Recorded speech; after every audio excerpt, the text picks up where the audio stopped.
This essay example, as well as thousands of others, is available in text format on our website for free and without registration. Simply Google Ivy Panda Free Essays.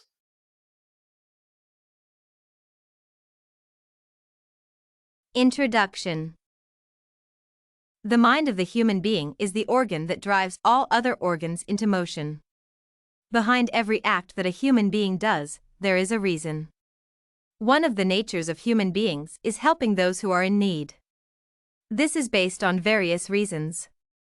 This paper analyses the reasons that lead to people helping others. Among the items discussed in this paper are the relationship between persons, the need to be helped later, to repay a good deed, and the temperamental basis. Relationship.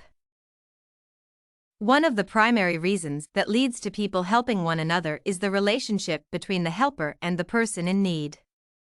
This is more so when the two people are related by blood.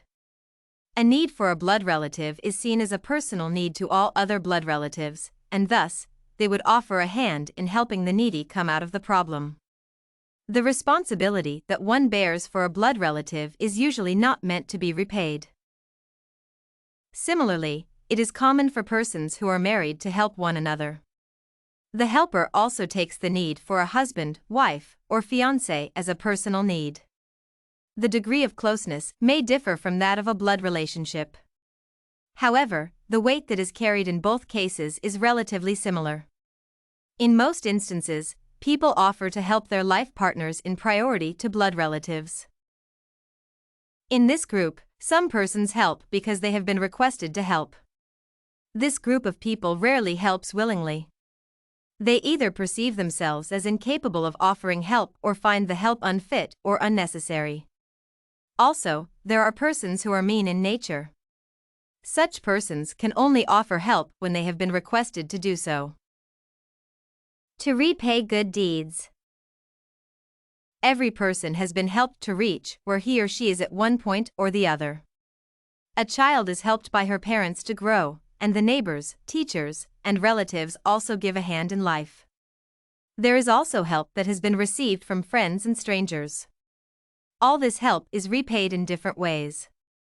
The child may repay the help received from parents by helping the parents at their point of need or by helping his or her own children. For the help that is received from all other persons, it is repaid almost in the same manner. A person may offer help directly to those who helped him or her, or may offer help to others in remembrance of the good deeds that he or she has received from others. A person who has been treated well from childhood has a greater likelihood of treating others well than a person who was brought up in a harsh and unconducive environment. The need to be helped later. There is also a group of people who help, anticipating that the persons whom they have helped will rise to the occasion should they have a need. This group of people will always be the first to contribute to others when they have a need and will always like to be recognized for offering their help. The help that comes from this kind of people is sometimes seen as an act of dystopia. Such persons always imagine bad things happening like death, accidents, injuries, attacks, and other misfortunes. Lack of recognition of help from such persons can lead to quarrels between the helper and the persons helped. To these people, helping others is bait or a bribe for being helped in the future. Temperament.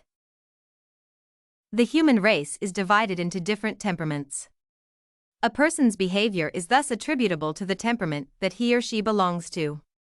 The likelihood of changing a person's temperament is very hard. People who belong to outgoing and extroverted temperaments are usually ready to help other people regardless of the relationship or the amount of help they might receive from the persons they have helped. The persons who fall under this category are usually public figures who do not have any relationship with the persons that they help. This group of people takes the needs of every other individual as their own needs. Conclusion. As we have seen through the paper, man has different reasons for helping fellow human beings. However, the reasons for help may differ, the ability to help also matters. Some people have the will to help but lack the ability to help. However, helping others is humane, and the reasons for giving help notwithstanding, there is no man who can make it without the help of others, whether materially, politically, psychologically, or even socially. The persons receiving help have to be aware of the above reasons so as to know what actions are expected of them after receiving help. This essay on prosocial behavior, people helping one another, was written and submitted by a student just like you. The Ivy Panda Samples database hosts thousands of works similar to this one, on various subjects. Visit ivypanda.com to find what you are looking for, free of charge.